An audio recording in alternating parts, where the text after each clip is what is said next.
میرا نام سارہ مبشر ہے اور میں نے پوچھنا تھا کہ میں اپنی سہیلیوں کو کیسے سمجھا سکتی ہوں کہ وقف نو کیا ہے؟ اگر وہ عیسائی ہیں تو ان سے کہو دیکھو تمہاری عورتیں بھی وقف کرتی ہیں نا، جو ننز بنتی ہیں چرچ میں جاتی ہیں، پرانے زمانے میں وقف کیا کرتی تھیں، اب بھی کرتی ہیں، تاکہ وہ دین کی خدمت کریں۔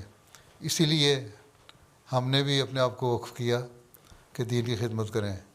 اور جس طرح حضرت مریم کی والدہ نے اپنی بیٹی کو وقف کیا تھا نا دین کے لیے اور چرچ کو دے دیا تھا، اسی طرح ہمارے والدین نے بھی کہا ہے کہ اس نقش قدم پہ چلتے ہوئے ہم بھی اپنے بچوں کو دین کے لیے پیش کرتے ہیں، چاہے وہ لڑکا ہو یا لڑکی ہو۔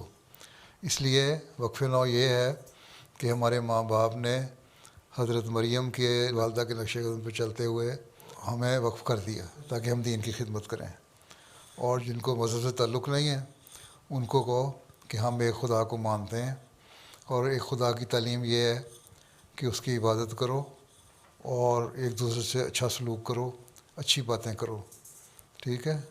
اس لیے ہمارے ماں باپ نے ہمیں وقف کیا کہ تم اس تعلیم کو دنیا میں پھیلاؤ، اور یہ وقف نو ہے جو انہوں نے پیدائش سے پہلے ہمیں کر دیا تھا۔ لیکن یہ زبردستی کوئی نہیں ہے، ہمیں آزادی ہے جماعت کی طرف سے کہ 15 سال کی عمر میں ہم اپنے وقف کو بانڈ کو رینیو کریں گے یا چھوڑ دیں، یہ ہمیں آزادی دی ہوئی ہے۔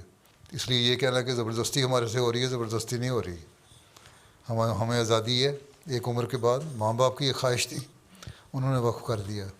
اب ہماری مرضی، جب ہمیں عقل آ گئی 15 سال کی عمر میں، کہ ہم وقف جاری رکھیں یا نہ رکھیں، ٹھیک ہے؟